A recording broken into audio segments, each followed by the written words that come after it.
This is JC Santana from the Institute of Human Performance. I'm bringing you the Versaclimber, baby. How do I love my Versaclimber? Why do I love my Versaclimber? Let me count the ways. I love my Versaclimbers for my fighters. I love my Versaclimbers for my personal training clients, for the old folk, for the young folk, for the moms, for the dads, for the athletes, for the non-athletes, for the recreational people, for the fitness enthusiasts, for the people who want to drop weight and look great.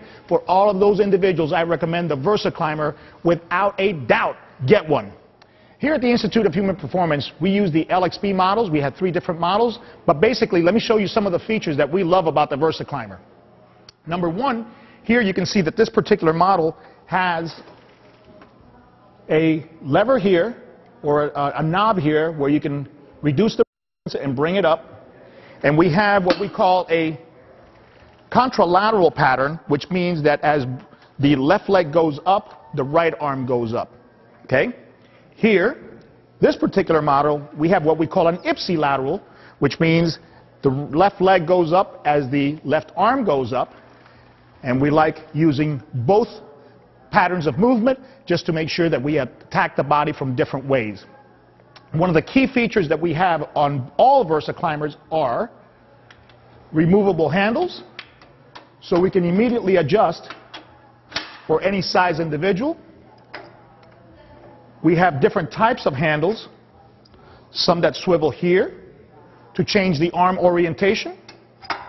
We have removable seats,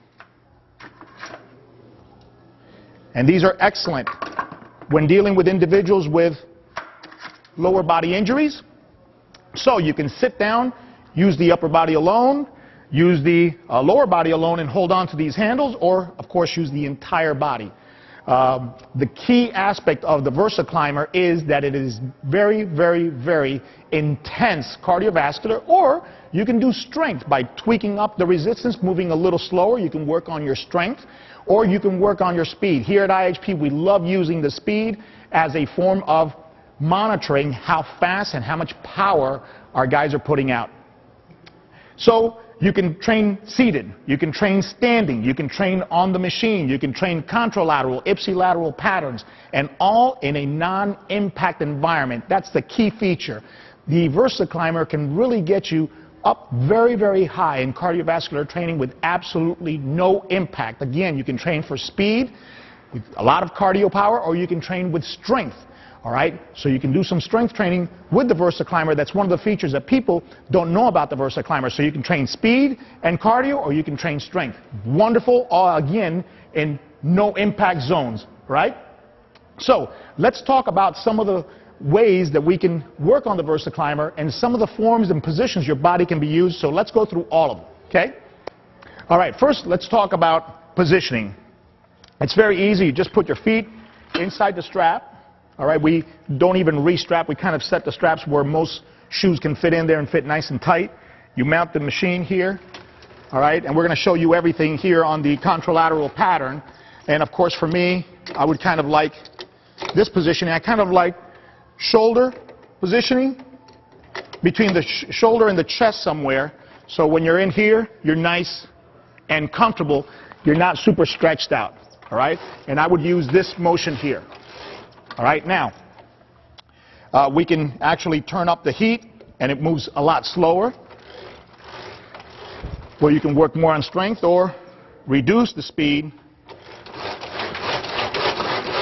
and get a lot more cardiovascular conditioning out of it. Now, if you want to use more your hips and your hamstrings, we use a hip-out position.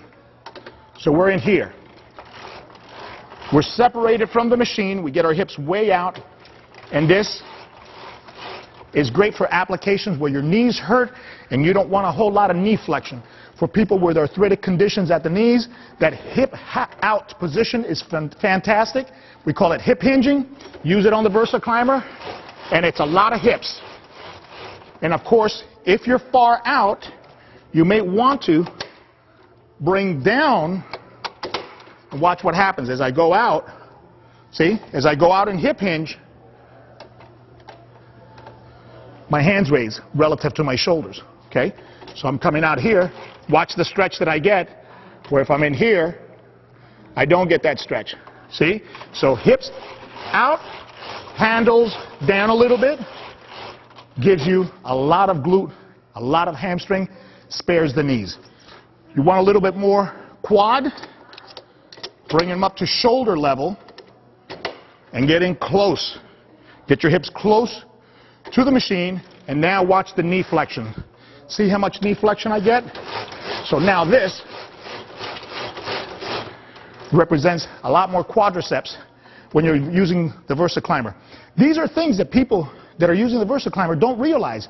You can start tweaking the body parts that you're using. Okay? Hips out, more glutes, hamstrings. Hips in, more quads. Okay? Hips out, lower handles to chest. Okay?